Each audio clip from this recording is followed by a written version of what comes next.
reps. As a defensive back, I'm gonna get extra one-on-one. Okay, I'm gonna go against the tackling dummy. I'm gonna just get more things, more. Why? Because I'm hungry. If somebody asks you, how hungry are you? How hungry are you for success? How hungry are you to dedicate what you do for a greater cause than yourself? Are you playing just for you? Is it just for you? Or is it somebody? Is there something that you're playing for bigger than yourself? You will not grow to the level you can as long as it's about that person in the mirror. But when you say this is this reason, for me, I didn't know. But I knew one thing. I knew that I wanted to take care of that woman. So watch this. When I got to the league and I got drafted, okay, and I got drafted, man, I'll never forget, I was in Delran, New Jersey, and I was sitting in a white Jeep Cherokee. It was on draft day.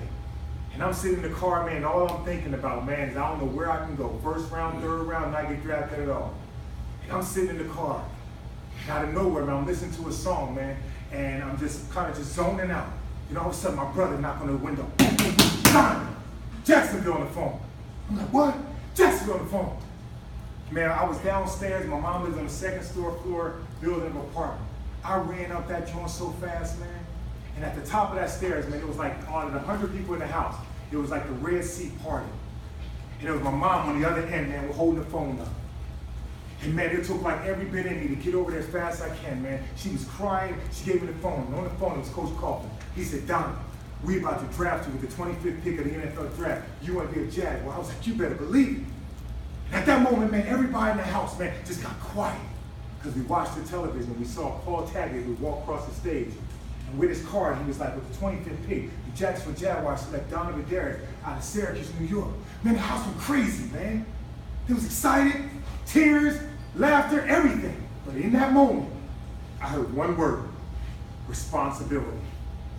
That means that I had a responsibility to everybody that came before me. I had a responsibility to my family. I had a responsibility to my team. I had a responsibility to my creator. I had a responsibility to myself. That's why I did it. And so when I came to Jacksonville, I already knew. It didn't matter how much money they gave me. Every year, I had to earn the right to be on that field. Every year, I had to earn the right for my position. I earned it through hard work. I earned it through sweat. I earned it not because Coach told me to do it. I told myself to do it. This is my way out. This is how I'm going to take care of my family. When I was in college, I got a call from my mom. One afternoon, I came home and I seen the voicemail, red light clicking, bam, bam, bam. Picked it up, heard my mom say, Donovan. Her voice was shaky. She said, I need you to talk, I need you to call me right away. I called her back, I said, what's going on, Mom? She said, your brothers was at school. Remember I told you where I grew up? She said, cats came up to the school and they pulled out a gun on me. He said, if you don't do A, B, or C, whatever, man, we're gonna shoot y'all. She called me, they were both in high school, both 11th grade. And so here I am in college. Here I am a student, an athlete, and I get that call from my mom. But it was something in me from when I was 9 years old. I'm dedicating my life. I'm dedicating my attitude. I'm dedicating my effort. Something in me said, Mom, put him on a bus. Send him to me. So I was a college athlete, student athlete, and had my mom put my brothers on the bus, send them with me. She called me Thursday. Friday they was on the bus. Friday night they was in Syracuse. Monday they was enrolled in high school. So that I was not only a full-time brother, student, athlete, father, friend. I say all that because I dedicated this. And when you dedicate your life to something greater than yourself, things are going to happen. More things are going to happen. You're going to have an opportunity to live out this life. So I made it in the NFL, gentlemen, not because I wanted to bling, not because I wanted to sing, not because I even wanted the female. I made it for 10 years. Because I wanted it more than anything. And I wanted it more than just myself. When you guys go out on the field, you go in the locker room, you go in here, when you're walking around, why do you want it? What is it for? Is it just for how many people like you on Facebook? Is it just for how many people, you know what I'm saying, give you compliments? Or is it for a greater cause? Remember this. Life is a question.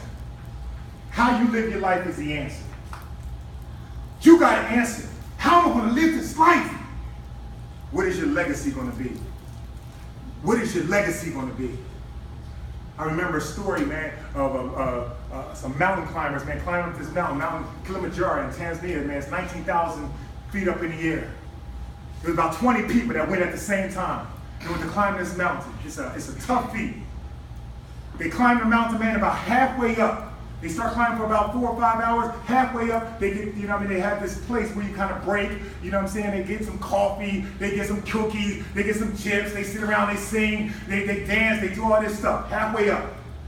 About an hour and a half later, the tour guide says, all right, you guys, we're ready. Time to go to the top.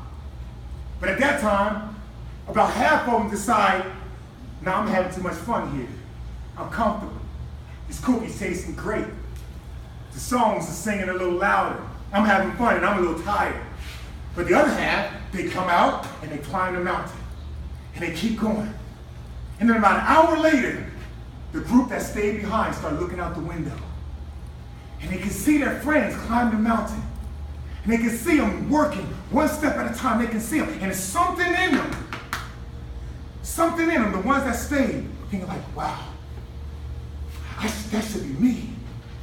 That should be me up there. And so they get to the top of the hill, they put the flag in, and then they start coming down the hill. So then they come down the hill, halfway down, and the people that stayed see everybody coming down. And they're coming down, man, with excitement on their face. They're coming down excited, man. They're coming down high-fiving each other. And all you can imagine, the people that stayed, they're looking at them like, wow.